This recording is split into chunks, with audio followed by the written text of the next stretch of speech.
Get out. We don't serve people like you here." Those were the first words Marcus heard as he stepped into the dealership. Not a hello. Not a "can I help you?" Just pure hostility. Marcus froze for a second, thinking he might have misheard. Maybe the manager was talking to someone else. But no, the man's sharp glare was aimed squarely at him. The manager, Rick, marched toward him with heavy steps, his expensive leather shoes clicking against the polished showroom floor. "You heard me," he barked, jabbing a finger toward the glass doors. "Out. Now." Marcus raised an eyebrow, confused but calm. He had just flown back from a business trip to finalize the purchase of this dealership. His lawyers had already completed most of the paperwork. By the end of the day, it would officially belong to him. He wanted to walk in unannounced to get a genuine feel of how the staff treated customers. Clearly, he got his answer faster than expected. "Is there a problem?" Marcus asked, his voice steady. Rick scoffed, eyeing Marcus from head to toe. "Jeans, hoodie, sneakers. No flashy watch. No designer suit." To Rick, he looked like someone who couldn't even afford a used tire, let alone one of the six-figure luxury cars parked behind him. "The problem," Rick said, his voice dripping with disdain, "is that this isn't a playground. Cars here cost more than your entire life savings. People like you don't walk in here to buy. You walk in to waste time, or worse, to cause trouble. And I don't tolerate trouble." A few salespeople glanced up from their desks. They watched the scene unfold but stayed silent. This wasn't new behavior for Rick. Everyone knew he judged customers the moment they stepped through the door. But nobody dared challenge him. He was the big boss of the floor, the man who thought he owned the place. Ironically, just hours away from being replaced. Marcus let out a small laugh, not from humor, but from disbelief. "So, you're assuming I can't afford anything here because of how I look?" Rick smirked, crossing his arms. "Let's be real. You couldn't even afford the keychain." The words hung in the air, thick with arrogance. Marcus could feel the weight of the moment pressing down on him, but he refused to let anger take over. Years of building his business had taught him patience, and right now, that patience was about to pay off in a way Rick could never imagine. Instead of arguing, Marcus stepped further inside, his eyes scanning the showroom. Sleek sports cars gleamed under bright lights, each one polished to perfection.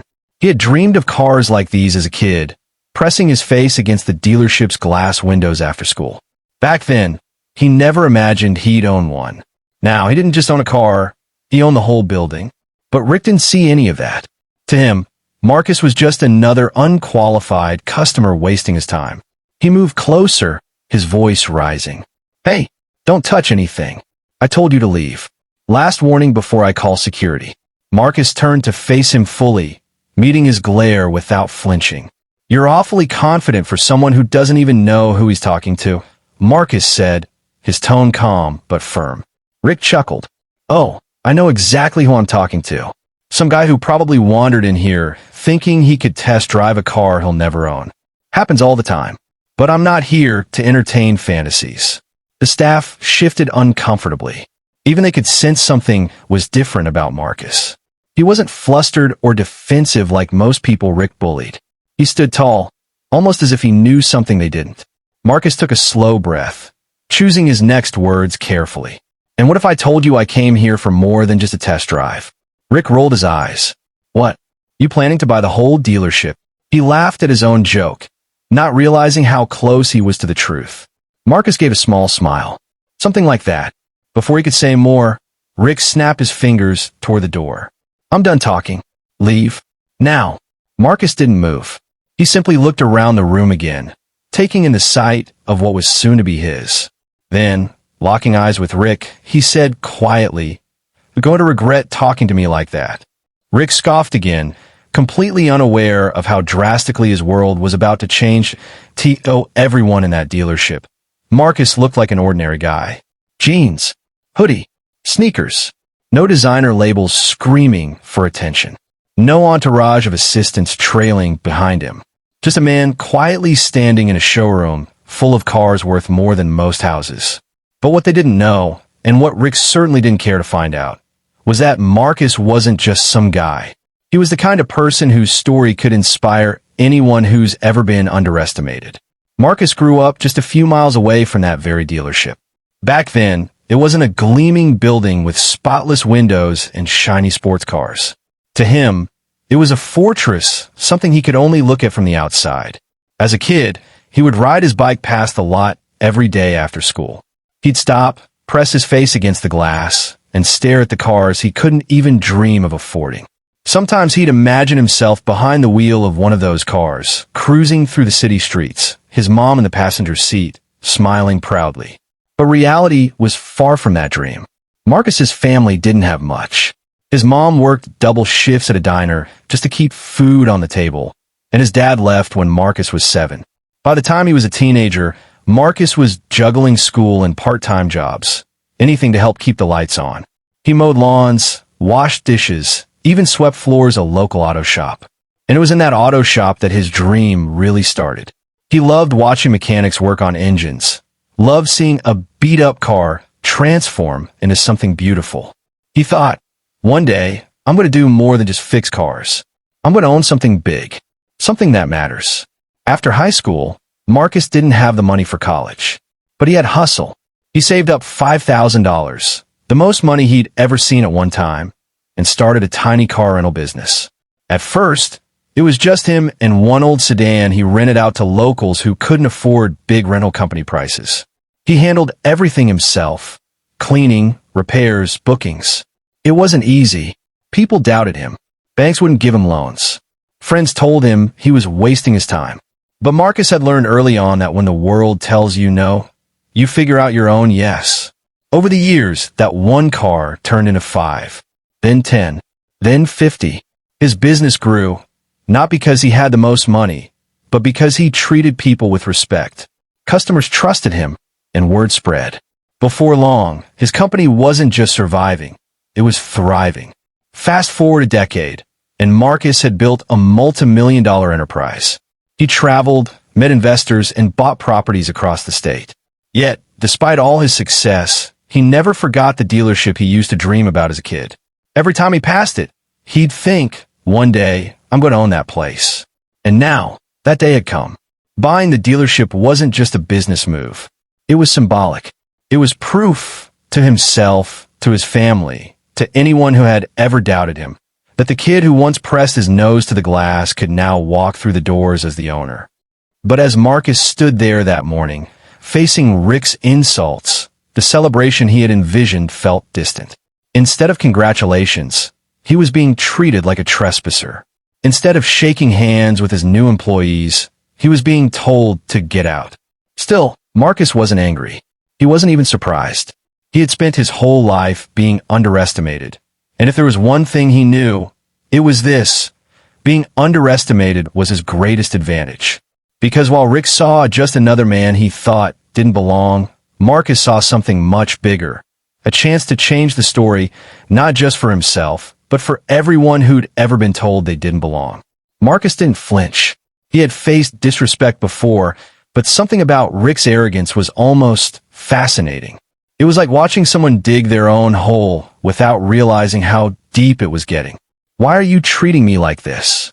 Marcus asked, his voice calm, but carrying enough weight to make a few employees glance up from their desks. Rick smirked as if the question was ridiculous. "Because I don't need freeloaders walking around my showroom, smudging up the glass and wasting my time." He gestured dramatically to the gleaming cars behind him. "Do you have any idea how much these cost? You don't belong here." Marcus tilted his head slightly. "And what exactly makes you think I don't belong here?" Rick laughed under his breath. "Look at you. Hoodie, sneakers, no watch, no suit. People who buy cars from here walk in with confidence. They don't sneak in like they're casing the place." Marcus's jaw tightened, but he didn't raise his voice. "So, to you, confidence is measured by clothes?" "Clothes, money, attitude. It all goes together," Rick shot back. "You think you can just wander in and test drive a $200,000 car? Not on my watch." A young salesperson standing nearby shifted uncomfortably. Rick, maybe we should just ask what he's looking for," she suggested quietly. Rick glared at her, shutting her down instantly. "I know how to do my job," he snapped, before turning back to Marcus. "Now, last warning. Walk out, or I call security." Marcus let out a slow breath and decided to play along a little longer. All right, let's say I wanted to buy one of these cars. How would that work? Rick snorted. You? Buy one? First of all, you'd have to prove you can even afford it. That means bank statements, proof of income, credit check, the whole deal. But trust me, you wouldn't make it past step one. Marcus smiled faintly. You seem awfully sure of that. I've been doing this a long time, Rick said with smug confidence. I could spot a time waster from a mile away. And buddy, you're a textbook example. Marcus stepped closer, his calm demeanor making Rick instinctively step back. You know, it's funny, Marcus said, his voice low but steady. You keep talking about what I can't afford, but you never once asked me what I actually came here for. Rick rolled his eyes. Fine. What did you come here for? Marcus held his gaze. Ownership. For a split second, Rick looked confused, then burst out laughing. Ownership? That's rich. What? You think you're going to waltz in here and buy the whole dealership? He chuckled to himself, clearly entertained by the idea. Marcus reached into his pocket and pulled out a folder. Not think, he said, handing it to the same young salesperson who had tried to intervene earlier. Already did. The salesperson hesitated, then opened the folder. Her eyes widened as she skimmed the documents.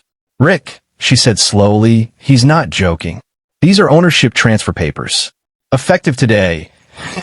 He owns this dealership. The room fell silent. Every employee stopped what they were doing. Rick's laugh died in his throat. No way. This has to be fake. Marcus raised an eyebrow. Call the lawyers. Call corporate. Call whoever you need. It won't change the fact that, as of this morning, I own this place. Rick's face turned red, his arrogance cracking under the weight of reality. You set me up, he stammered. Marcus shook his head. No, I walked in here hoping to meet my new team, hoping to see how things run. But what I saw instead was you. The silence in the dealership was suffocating. No one moved. No one spoke. The only sound was the faint hum of the showroom lights above. Rick's mouth opened and closed like a fish gasping for air. His earlier bravado had evaporated, replaced with disbelief and, finally, fear. You're lying, he said, though his voice lacked the conviction it once carried. Marcus didn't even raise his tone. I don't need to lie. I own this place now. And if I were you, I'd start thinking about how you're going to explain your behavior. Rick's eyes darted around the room, looking for someone, anyone, to back him up. But the staff, who had once cowered under his authority, now watched quietly, many of them secretly relieved to see someone finally standing up to him. Marcus turned to the young salesperson who had opened the folder. What's your name? Emily, she said, her voice trembling slightly, though more from shock than fear. Emily, Marcus said, can you read the first line of those papers out loud? Emily glanced at Rick, then back at Marcus. It says transfer of ownership of Goldline Motors to Marcus Reed, effective August 6th. Marcus nodded. Thank you. He then faced Rick. So, let's get one thing clear. This is no longer your showroom.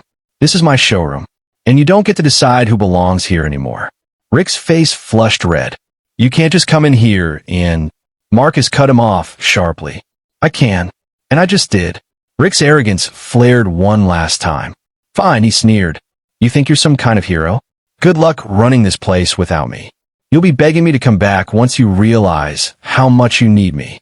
Marcus stepped closer, his calm presence now radiating authority. You think I need someone who treats customers like they're beneath you?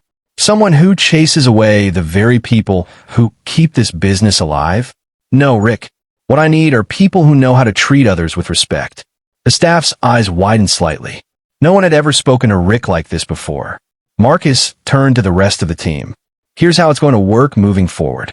This dealership will be a place where everyone is welcome, no matter what they look like, what they wear, or how much money they have in their pocket that day. Because respect costs nothing, and it's the foundation of everything we're going to build here. A few employees nodded subtly, hope flickering in their expressions. Then Marcus looked back at Rick. As for you, you're done here.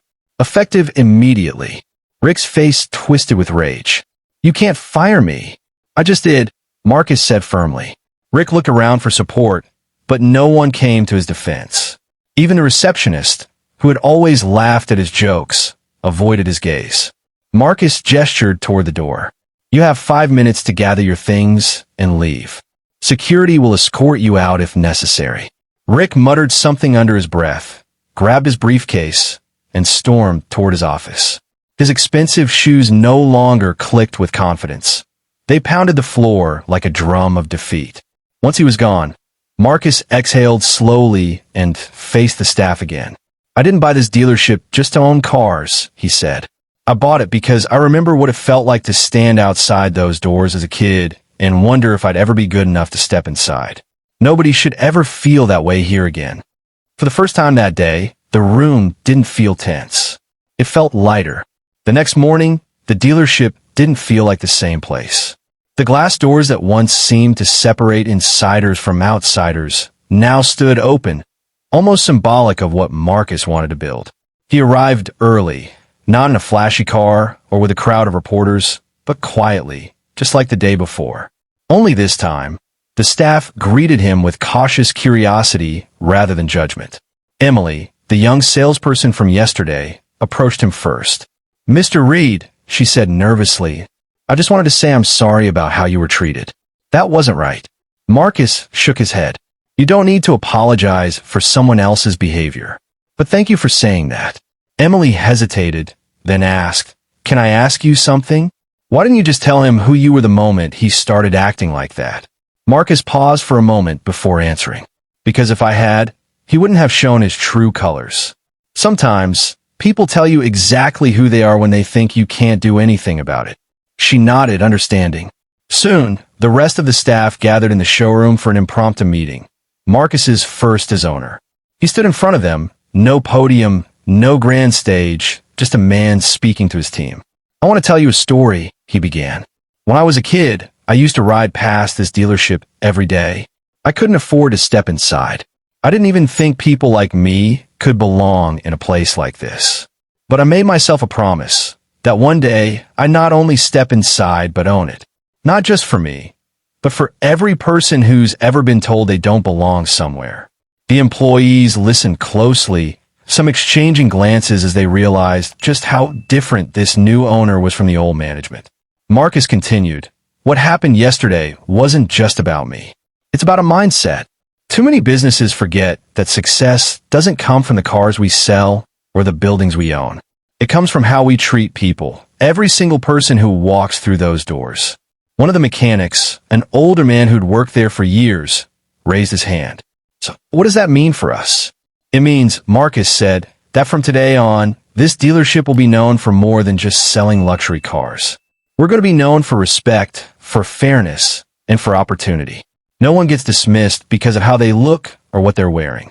And that includes all of you too. You're not just employees, you're part of what we're building here. There was a quiet murmur of approval among the staff. Some of them, who had endured Rick's arrogance for years, felt hope for the first time in a long time. But Marcus wasn't done. I also want to be clear, what happened yesterday stays as a lesson, not a grudge. Rick's behavior was unacceptable, but we're not here to dwell on negativity. We're here to create something better, and that starts with each of us. Emily spoke up, her voice stronger now.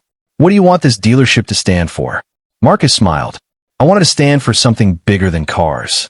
I want kids driving by to see this place and think, maybe one day I can be part of that. Whether they want to work here, buy here, or even own it themselves someday. I want them to feel like it's possible.